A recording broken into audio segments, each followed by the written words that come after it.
চলুন বানিয়ে ফেলি 10 মিনিটে পোলাও। তো একটা কড়াই নিয়ে নিলাম, গ্যাসের উপর বসিয়ে দিয়ে দিলাম একদম গাওয়া ঘি।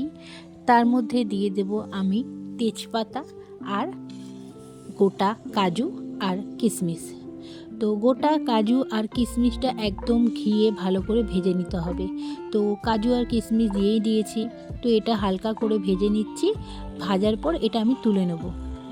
তারপরে রয়েছে ঘিয়ের মধ্যে কাজু আর কিশমিশ যদি পড়ে সেটা স্বাদটা আরও বেশি হয়।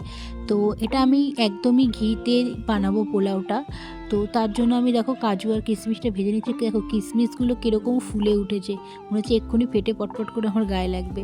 তো দেখো এক বাটি কাজু আর কিশমিশ ভেজে তুলে নিয়েছি। তো তার মধ্যে আবার ঘি দিয়ে নিয়ে তেজপাতা, গোটা এলাচ আর একটুখানি দারচিনি ফোড়ন দিয়ে নিয়েছি।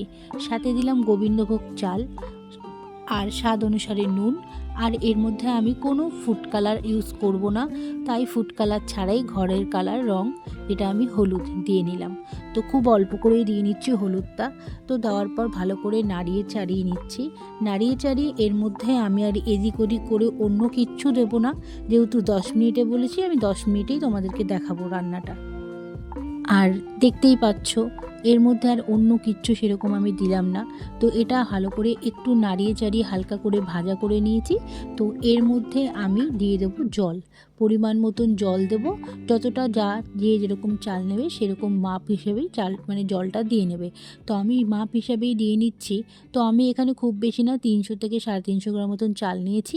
আর আমি জলও মাপের মতনই নিয়েছি, মানে 3 কাপ 3.5 কাপ মতন জল। তো জল দিয়ে আমি ঢাকা দিয়ে নিলাম। তো ঢাকা দেওয়ার পর একটু কড়াইশুঁটি না দিলে চলে, শীতের সময় কড়াইশুঁটি তো বাজারে পাওয়াই যাচ্ছে।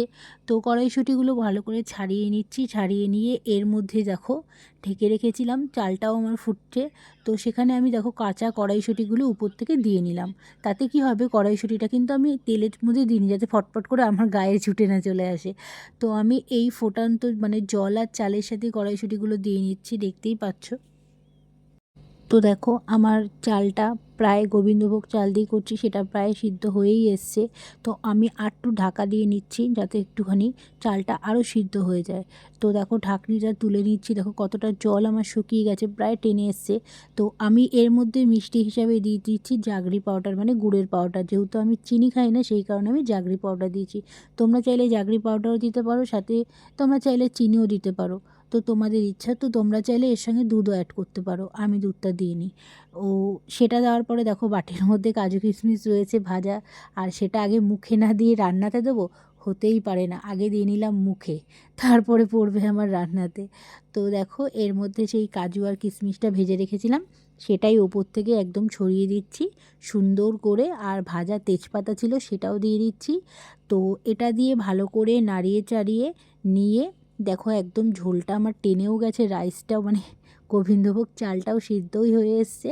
তো আমি ভালো করে এদিক ওদিক নাড়িয়ে একদম খুব কম টাইমে 10 মিনিটেই এটা তৈরি করে ফেললাম।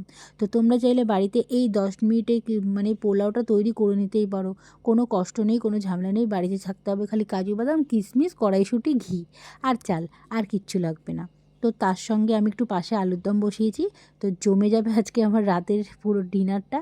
তো দেখো কালারটাও খুব সুন্দর চলে এসেছে, কোনো ফুড কালার না দিয়েই দেখো হলুদেই কত সুন্দর কালার চলে এসছে। আর কত সুন্দর দেখো রাইসটা হয়ে গেছে। তো এই রাইসটা যখন আমি নামাবো তখন এটা পুরো ঝুরঝুরে হয়ে যাবে। তো দেখো এর মধ্যে আমি একটুখানি ঘি দিয়ে তারপরেই নামাবো, যাতে একটুখানি ঘিয়ের গন্ধ, মানে ঘি দিয়ে করেছি তারপরও আর একটুখানি ঘিয়ের গন্ধ বেশ সুন্দর নাকে আসবে খাওয়ার সময়। তো সেই কারণে অল্প একটু ঘি দিয়ে আমি রেডি করে নিলাম আমার ঝটপট করে 10 মিনিটের পোলাও।